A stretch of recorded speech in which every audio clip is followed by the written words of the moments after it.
Say hey everybody. Say hi. Hi, Mike.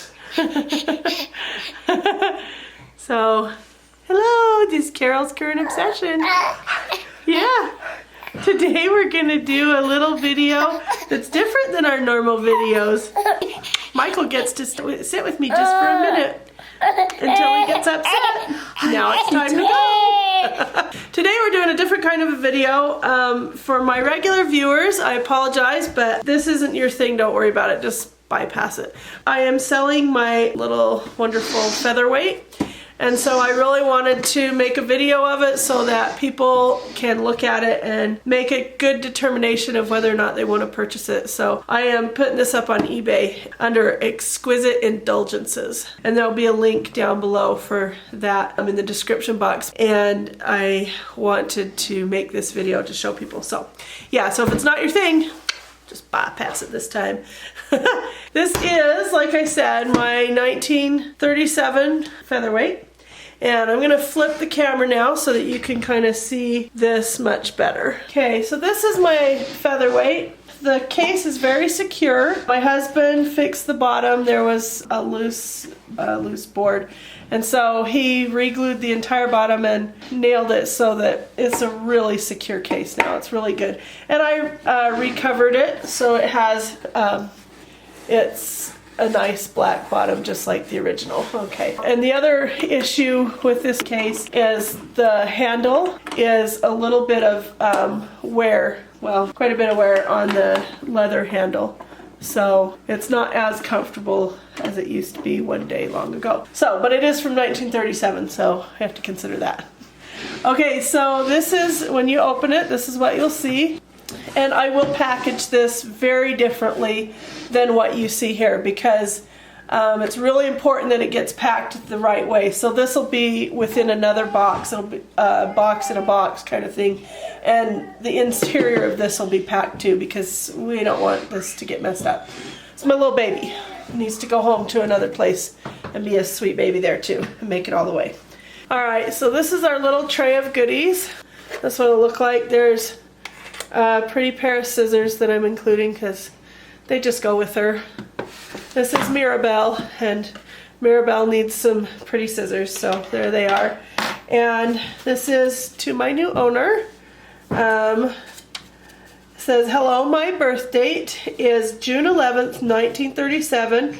And there were only 20,000 of me made. And the number on her is AE 548950. And she is a 221-1. So she's a little bit of a different kind. A little more rare. She's actually quite a bit more rare.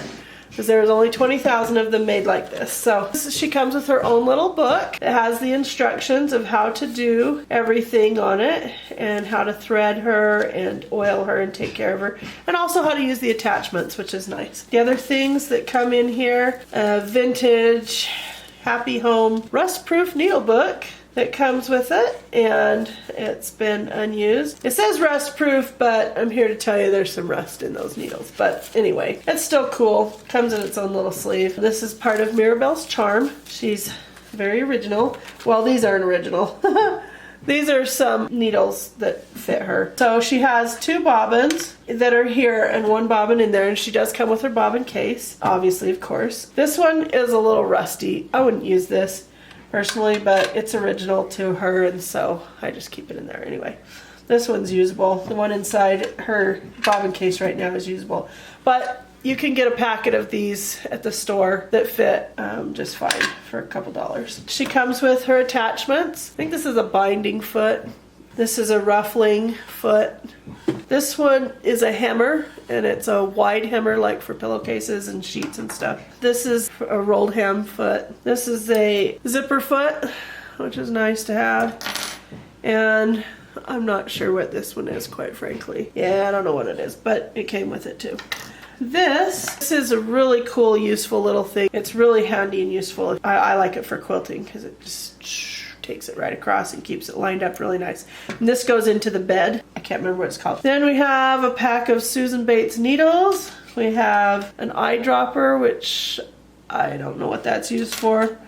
we have an old needle case, but there's not needles in it. Instead, there's a pair of wrenches that belong to this. So these wrenches go with it.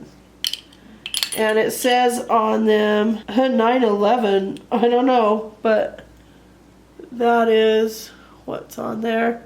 And then this one, I don't know. I don't know what I haven't actually needed them.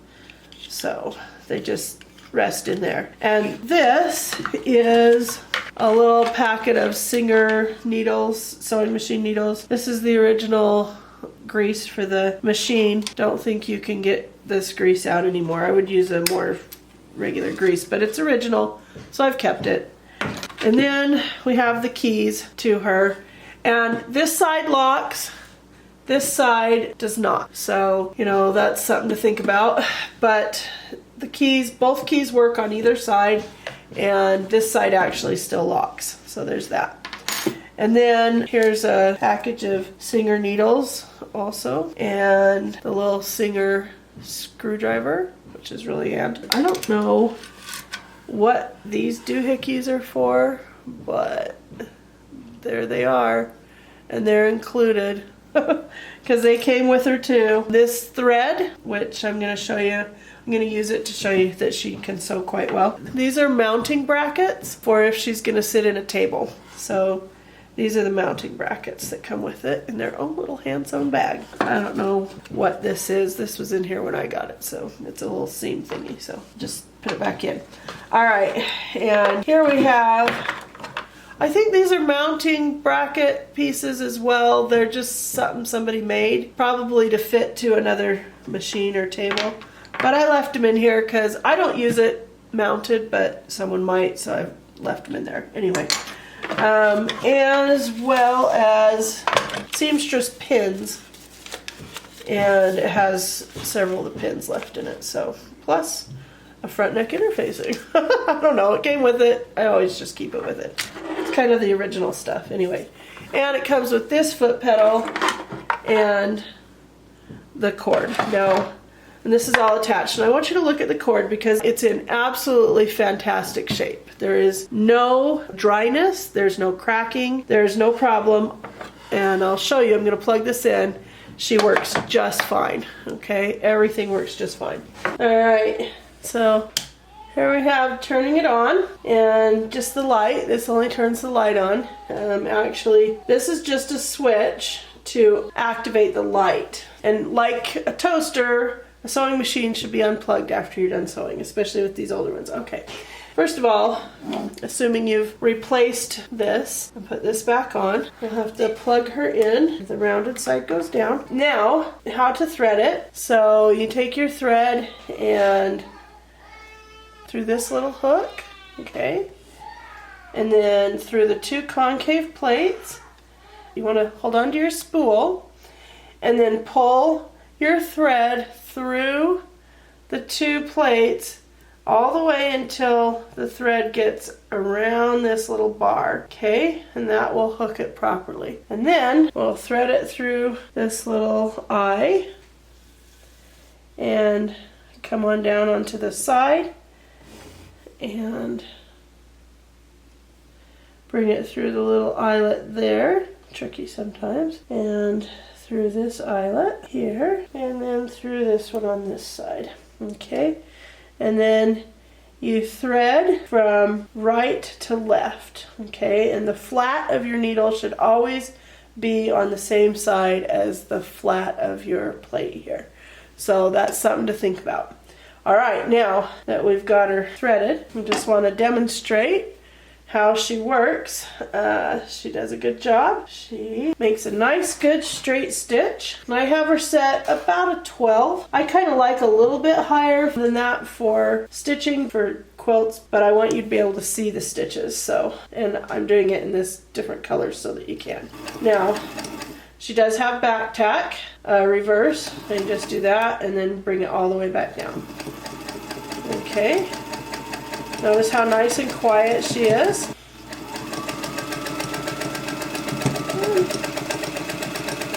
The pace isn't too crazy fast, but if you're trying to get your stitches right, I guess that doesn't matter anyway. ways. And I want to show you the stitches here. She does a nice, good straight stitch. Very nice and even, beautiful, and good quality. Is a good stitch. Okay, so it's a good stitch. This is our little featherweight, and what I would like to point out too is you'll need some of this. This is called Tri-Flow, and it's the best stuff that you can use for a sewing machine. Now, if you can't find this and you win this bid, you let me know and I'll include a bottle of this with it, because that's what she needs. Okay, she needs that because it's good for her innards. It's healthy. Okay, this stuff will work, and it keeps it doesn't build up ever, and it keeps her oiled nice and good. And the other thing about this little featherweight, I have never high glossed her, okay? Some people put high gloss stuff on there. I just haven't. I kind of like that she has a few little wear spots and stuff, because to me she's earned them. It's her age. But, you know, if you chose to get her high glossed, that would be your deal. That's your own thing, but I have not personally. Okay, she does have a couple little wear spots in the design here, and a few here and right here. A little bit right here where the Singer is, and if you look down beneath, look right here, she has a little bit of chipping right there. Okay, and other than that, she's in absolutely perfect condition. Okay, I hope you've enjoyed this little run through of this featherweight and little Mirabelle. Thank you so much for watching, and I hope you'll feel confident that you can bid on her and you'll be getting a wonderful machine. I just want to show you her pretty plate because it looks so nice. Isn't that beautiful? She's a gorgeous little machine. There is a spot here where she had tape for some time that has been cleaned off, but you can see a ghost image of the tape anyways. But as you can see, she has her bobbin case and everything, and I'll show you that. And she is clean. I have kept her clean. I cleaned her when I got her, and I have kept her very clean since. I have used her, but I have oiled her and cleaned her regularly. So she has had her maintenance done on her, just barely. I just went through and did everything on her. Okay, now I told you I was going to teach you about this. This is a stitch guide, and what you do is you stick it on your machine in one of these little holes, depending on how far your seam needs to come out, and you can butt it right up against your foot if you want to, and it's wonderful because it will guide your fabric really well right along there. And when you're doing a lot of sewing with, say, quilting, and you're just sewing through, this is a really handy little number to have. Okay, so I'm going to take her off right now though, because I don't think you'll be able to see the action as well with that on from the camera's point of view. Okay. One of the things I forgot to mention, so I pulled this back out just so I could mention it. This little bobbin winder, you do not want to lift it really high up. The bobbin winder, it's really important that you don't lift it way up high when you're not winding bobbins. So when you're sewing with it, you don't want it touching the flywheel, that's true, but you don't want to lift it way up high. So just lift it enough clearance to not be touching, okay? Just enough to not be touching. And when you wind your bobbins, of course, that goes all the way down. The reason why you don't want this to be lifted really high up is because once the tension is gone from this screw point, you can't get it back, okay? So if you lift it up and down too many times, it'll get floppy and loose, and then you won't ever be able to get it to stay up again. So it's really important to just barely lift it up, okay? Don't lift it up a lot. And don't oil that part right there either. You oil right here in this little spot to make sure that your bobbin winder turns well, but you don't want to oil this particular joint right there. Okay, and I just want to demonstrate that she can do quilting, not only piecing, but quilt as you go. So this is a little quilt as you go.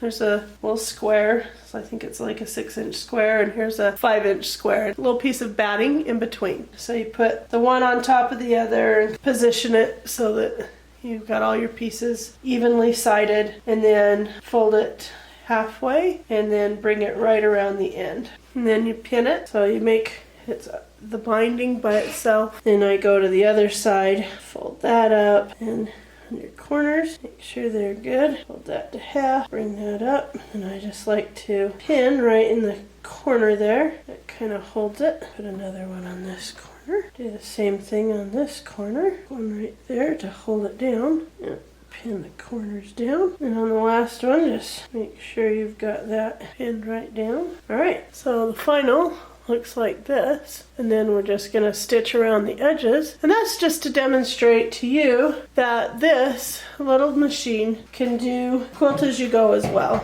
Now I have not used a high loft bat, however it still is a bat. Okay, remove the pin because we don't want to be sewing through our pin, and then do a really tiny edge along there.